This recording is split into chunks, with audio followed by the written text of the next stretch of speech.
यतो जन्माद्यस्य श्रुतिसुनयमानैकविषयात् स्वतन्त्रस्तन्त्रज्ञो गुरुरपि गुरोर्यश्च जगतां विमूढा यत्तत्त्वं प्रकटमिह वेत्तुं सुमनसो मुकुन्दं ध्यायामापहतकुहकं तं स्वमहसा सर्वविघ्नःप्रशमनं सर्वसिद्धिकरं परं सर्वजीवप्रणेतारं वन्दे विजयतं हरिं करोतु मम कल्याणं हरिर्हयमुखाभिदः गुरुश्च मध्वनामा मे वरदोऽस्तु निरन्तरं वाणिते करवाण्यम्बचरणोर्धि सर्वदा मद्वाक्यसरणीर्भूयात् श्रीमदाचार्यभावग समाश्रयेद्गुरुं भक्त्या महाविश्वासपूर्वकं निक्षिपेत् सर्वभारांश्च गुरो ಶ್ರೀಪಾದಪಂಕಜೇ.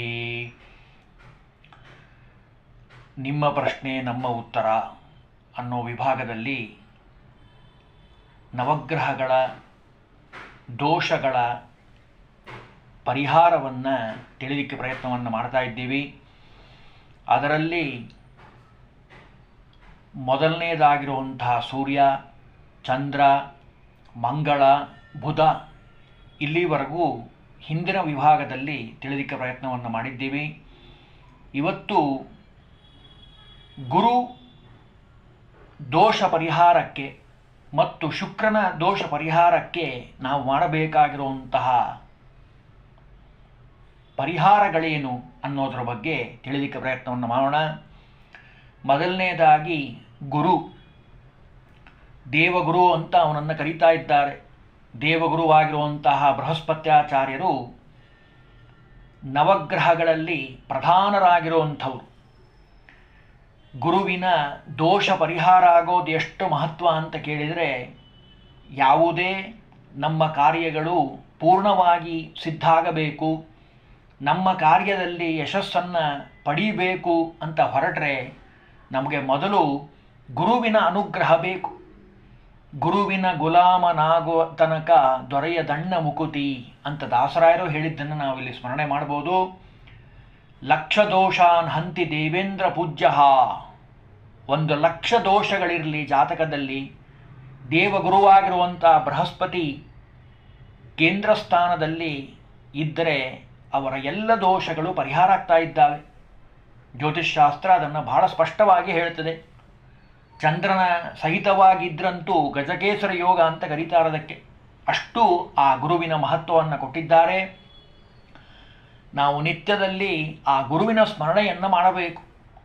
ಗುರುಗಳು ನಮಗೆ ಎಲ್ಲವನ್ನ ಕೊಡ್ತಾ ಇದ್ದಾರೆ.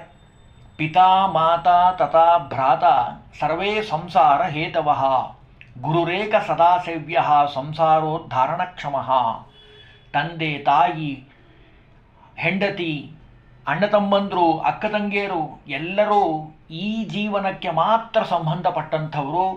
ಆದರೆ ಈ ಸಂಸಾರದಿಂದ ಪಾರು ಮಾಡಿ ನಮ್ಮನ್ನು ಉದ್ಧಾರ ಮಾಡುವಂತಹ ಶಕ್ತಿ ಇರುವಂಥದ್ದು ಗುರುವಿನಲ್ಲಿ ಮಾತ್ರ. ಗು ಅಂದರೆ ಅಂಧಕಾರ, ರು ಅಂದರೆ ಅದನ್ನು ಕಳೆಯುವಂಥವನು. ನಮ್ಮಲ್ಲಿರುವಂತಹ ಅಜ್ಞಾನವನ್ನು ಕಳೆದು ನಿಜವಾದ ತತ್ವಜ್ಞಾನವನ್ನು ನೀಡುವಂತಹವನೇ ನಿಜವಾದ ಗುರು ಆಗಿರುವಂಥವನು. ಅಂತಹ ಗುರುವಿನ ಮಹತ್ವ ಎಷ್ಟು ಹೇಳಿದರೂ ಕಡಿಮೆ ಅಂತದೆ ಶಾಸ್ತ್ರ. ಸಮಾಶ್ರಯೇತ್ ಗುರುಂ ಭಕ್ತ್ಯ ಮಹಾವಿಶ್ವಾಸಪೂರ್ವಕಂ. ಆ ಗುರುವಿನ ಪಾದದಲ್ಲಿ ನಾವು ನಿತ್ಯದಲ್ಲಿ ವಿಡಿಯೋ ಹೇಳೋಕ್ಕಿಂತ ಮುಂಚೆ ಪ್ರಾರಂಭದಲ್ಲಿ ಗುರುಸ್ತೋತ್ರವನ್ನು ಮಾಡ್ತಾ ಇರ್ತೀವಿ. ತಾವೆಲ್ಲ ಕೇಳಿರುವಂಥದ್ದು. ಸಮಾಶ್ರಯೇತ್ ಗುರುಂ ಭಕ್ತ್ಯ, ಗುರುವಿನ ಪಾದದಲ್ಲಿ ಬಹಳ ಭಕ್ತಿ, ಎಷ್ಟು ಮಹಾವಿಶ್ವಾಸಪೂರ್ವಕಂ. ಅವರ ಪಾದದಲ್ಲಿ ನಿಕ್ಷಿಪೇತ್ ಸರ್ವಭಾರಾಂಶ್ಚ. 2 ಅಕ್ಷರ ನಾವಿಲ್ಲಿ ಹೇಳ್ತಾ ಇದ್ದೀವಿ ಅಂದರೆ ಅದು ಗುರುವಿನ ಅನುಗ್ರಹದಿಂದ, ಇದರಲ್ಲಿ ನಂದೇನೂ ಇಲ್ಲ. ನಿಕ್ಷೇಪೇತ್ ಸರ್ವಭಾರಾಂಶ್ಚ ಗುರೋ ಶ್ರೀ ಪಾದಪಂಕಜೇ. ಅವರ ಪಾದದಲ್ಲಿ, ಆ ಪಾದ ಪಂಕಜದಲ್ಲಿ, ಪಾದ ಅನ್ನುವಂಥ ಕಮಲದಲ್ಲಿ ನಾವು ಎಲ್ಲ ಭಾರವನ್ನು ಹಾಕಿ ನಾವು ಎಲ್ಲ ಕಾರ್ಯವನ್ನು ಮಾಡಬೇಕು. ಆಗ ಗುರುದೇವತಾ ಅನುಗ್ರಹದಿಂದ ಎಲ್ಲ ಕಾರ್ಯವೂ ಸಿದ್ಧಿಯಾಗ್ತದೆ. ಗುರುವಿನ ಕಾರಕತ್ವವನ್ನು ಹೇಳೋದಾದರೆ, ಒಳ್ಳೆಯ ಜ್ಞಾನ ಬರಬೇಕು ಅಂದರೆ ಗುರುವಿನ ಅನುಗ್ರಹದಿಂದ. ದೇವಗುರುವಾಗಿರುವಂಥ ಬೃಹಸ್ಪತಿ ಯಾರಿಗೆ ಜಾತಕದಲ್ಲಿ ಚೆನ್ನಾಗಿರ್ತಾರೋ ಅವರಿಗೆ ಒಳ್ಳೆಯ ಜ್ಞಾನ ಬರ್ತದೆ. ಸಾರಾಸಾರವನ್ನು ವಿವೇಚನೆ ಮಾಡೋ ಹಂತದ್ದು ಬರ್ತದೆ. ಎರಡನೆಯದ್ದು ಅದ್ಭುತವಾದ ಸಂಪತ್ತು. ಗುರುವಿನ ಕಾರಕವಾಗಿರುವಂಥದ್ದು ಒಳ್ಳೆಯ ಸಂತಾನ, ವೇದಾಂತದಲ್ಲಿ ಆಸಕ್ತಿ, ಮಂತ್ರವಿದ್ಯೆ, ತೀವ್ರವಾದ ಬುದ್ಧಿಶಕ್ತಿ, ಗ್ರಹಣಶಕ್ತಿ, ಸ್ಥಿರವಾದ ಪ್ರವೃತ್ತಿ, ಪರೋಪಕಾರ ಮಾಡುವಂಥ ಬುದ್ಧಿ. ಧರ್ಮಗುರುವಿನ ಸ್ಥಾನವಾಗಿರುವಂಥದ್ದು ವ್ಯಾಕರಣಶಾಸ್ತ್ರ, ಯಶಸ್ಸು, ಕೀರ್ತಿ, ಔದಾರ್ಯ, ಪ್ರಾಣರಕ್ಷಣೆ, ಒಳ್ಳೆಯ ನ್ಯಾಯ ತೀರ್ಪನ್ನು ಹೇಳುವಂಥದ್ದು. ಇದು ಸರಿ, ಇದು ತಪ್ಪು ಹೇಳುವಂತಹ ಸ್ಥಾನ ಅದು ನ್ಯಾಯಾಧೀಶನ ಸ್ಥಾನ, ಅದು ಗುರುವಿನ ಸ್ಥಾನವಾಗಿರುವಂಥದ್ದು. ಅಷ್ಟೇ ಅಲ್ಲ, ವಿದ್ಯಾವಂತ, ಒಳ್ಳೆಯ ವಿದ್ಯೆಯನ್ನು ಕೊಡುವಂಥವನು, ಸತ್ಕರ್ಮಾಚರಣಶೀಲ, ಸದಾಚಾರ ಇರಬೇಕು ಅಂದರೆ ಅದು ಗುರುವಿನ ಅನುಗ್ರಹದಿಂದ ಬರುವಂಥದ್ದು. ಸರಳವಾದ ವ್ಯವಹಾರ, ಅತ್ಯಂತ ಸರಳತೆ, ತನಗೆ ಅಪಕಾರ ಮಾಡಿದವರಿಗೂ ಉಪಕಾರವನ್ನು ಮಾಡುವಂಥ ಸ್ವಭಾವ, ಅದು ಗುರುವಿನಲ್ಲಿ ನಾವು ಕಾಣುವಂಥದ್ದು. ಯಶಸ್ಸು, ಪ್ರತಿಷ್ಠೆ ಯಾವಾಗಲೂ ದೂರದಿಂದ ಇರುವಂಥದ್ದು, ಅದಕ್ಕೆ ಪ್ರಚಾರ ಪ್ರಿಯತೆ ಇಲ್ಲ. ಆಮೇಲೆ ಯೋಗ್ಯವಾದ ಸಲಹೆಯನ್ನು ಕೊಡುವಂಥದ್ದು, ಯಾವಾಗಲೂ ನೈತಿಕತೆಯನ್ನು ಬೆಳೆಸ್ಕೊಳ್ಳುವಂಥದ್ದು. ಇದು ಗುರುವಿನಲ್ಲಿ ನಾವು ಕಾಣುವಂಥ ಅದ್ಭುತವಾದ ಗುಣ. ಗುರು ಯಾರಿಗೆ ಜಾತಕದಲ್ಲಿ ಚೆನ್ನಾಗಿರ್ತಾರೋ ಅವರಲ್ಲಿ ಈ ಎಲ್ಲ ಗುಣಗಳನ್ನು ನಾವು ಕಾಣ್ಬೋದಪ್ಪ. ಹಾಗಾದರೆ ಈ ಗುರುವಿನ ದೋಷ ಪರಿಹಾರಕ್ಕೋಸ್ಕರವಾಗಿ ನಾವು ಹೇಳಬೇಕಾಗಿರುವಂತಹ ಶ್ಲೋಕ ಬಹಳ ಸರಳವಾಗಿರುವಂಥದ್ದು. ದೇವಮಂತ್ರಿ ವಿಶಾಲಾಕ್ಷ ಸದಾ ಲೋಕಹಿತೇ ರತಃ ಅನೇಕ ಶಿಷ್ಯ ಸಂಪೂರ್ಣ ಪೀಡಾಂ ಹರತು ಮೇ ಗುರುಹು.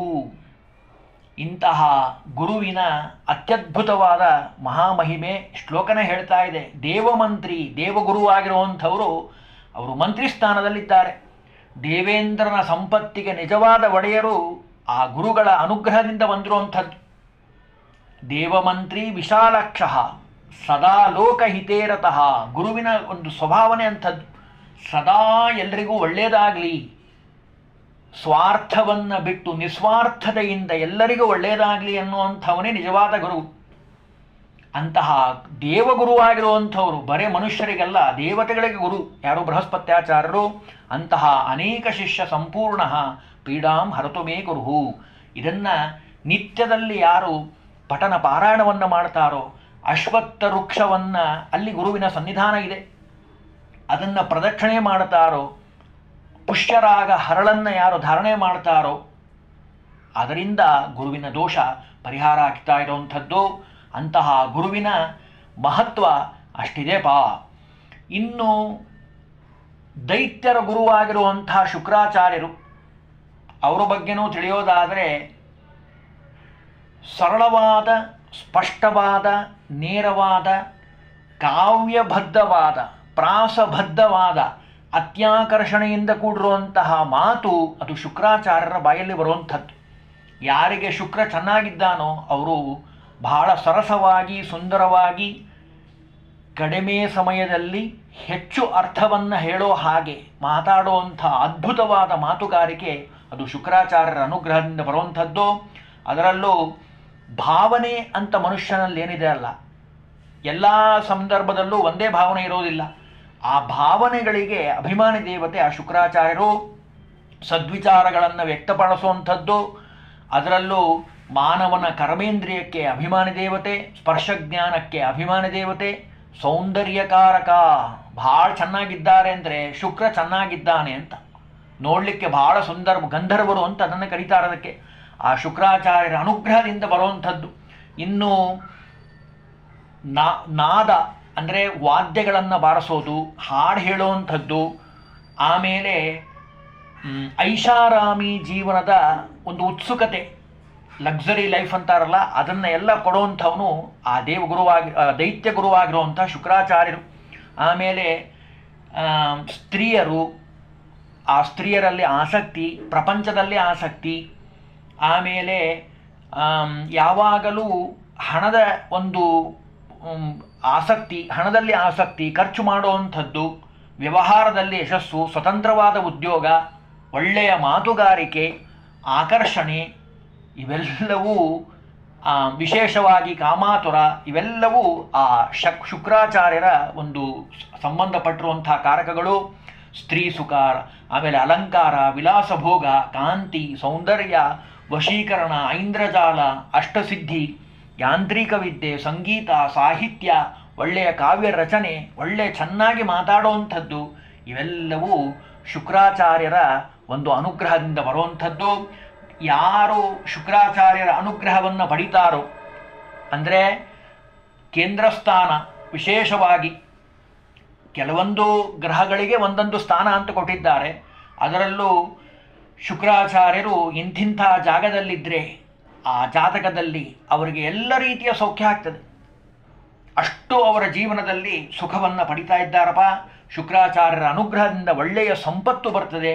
ಒಳ್ಳೆಯ ಮಾತುಗಾರಿಕೆ, ಸಂಗೀತ, ವಾದ್ಯಗಳನ್ನು ಬಾರಿಸೋದು, ಇವೆಲ್ಲವೂ ಅವನಲ್ಲಿ ಕಾಣುವಂಥದ್ದು. ಹಾಗಾದರೆ ಶುಕ್ರಾಚಾರ್ಯರ ದೋಷ ಪರಿಹಾರ ಆಗಬೇಕು ಅಂತ ಅಂದರೆ ಈ ಶ್ಲೋಕವನ್ನು ನಿತ್ಯದಲ್ಲಿ ಹೇಳಬೇಕಪ್ಪ. ದೈತ್ಯ ಮಂತ್ರಿ, ನಾನೀಗ ಹೇಳಿದ್ನಲ್ಲ, ಗುರು ದೇವಮಂತ್ರಿ ಆದರೆ ಶುಕ್ರಾಚಾರ್ಯರು ದೈತ್ಯ ಮಂತ್ರಿ ಅಂತ ಅನಿಸ್ಕೊಂಡಿರುವಂಥವರು. ದೈತ್ಯ ಮಂತ್ರಿ ಗುರುಸ್ತೇಷಾಂ ಪ್ರಾಣದಶ್ಚ ಮಹಾಮತಿ ಪ್ರಭುಸ್ತ್ರಾಗ ಗ್ರಹಾಣಾಂಚ ಪೀಡಾಂ ಹರುತು ಮೇ ಗುರುಹು. ದೈತ್ಯ ಗುರುವಾಗಿರುವಂತಹ ಶುಕ್ರಾಚಾರ್ಯರು ನಮ್ಮ ಎಲ್ಲ ಪಾಪಗಳನ್ನು ಪರಿಹಾರ ಮಾಡಿ ಒಳ್ಳೆಯ ಆರೋಗ್ಯವನ್ನು, ಸಂಪತ್ತನ್ನು, ವಿಶೇಷವಾಗಿ ಒಳ್ಳೆಯ ಮಾತನ್ನು, ಕಾವ್ಯದ ಸ್ವಾದವನ್ನು ಅಳೆಯುವಂಥದ್ದನ್ನು ಎಲ್ಲರೂ ಮಾತಾಡ್ತಾರೆ.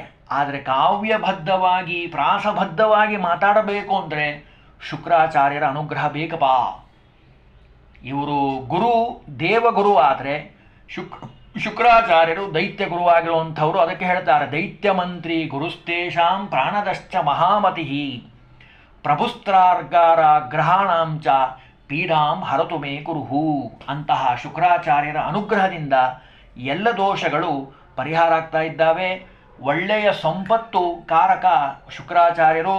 ನಾನೀಗ ಹೇಳಿದ ಹಾಗೆ ಮಾನವನ ವಿಚಾರವನ್ನು ಮಾಡುವಂಥದ್ದು, ವಿಕಾಸಗೊಳಿಸುವಂಥದ್ದು, ಸದ್ವಿಚಾರ, ಸದಾಚಾರ, ಇನ್ನೊಬ್ಬರ ಮನಸ್ಸನ್ನು ಅರಿಯುವಂಥದ್ದು, ಅರಿತು ಮಾತಾಡುವಂತಹ ಕಲೆ. ಸುಮ್ಮನೆ ಮಾತಾಡೋದಲ್ಲ, ಎದುರಿಗೆ ಯಾರು ಕೂತಿದ್ದಾರೆ ಅಂತ ನೋಡಿ ಮಾತಾಡುವಂತಹ ಅದ್ಭುತವಾದ ಗುಣ ಅದು ಶುಕ್ರಾಚಾರ್ಯರಲ್ಲಿರುವಂಥದ್ದು.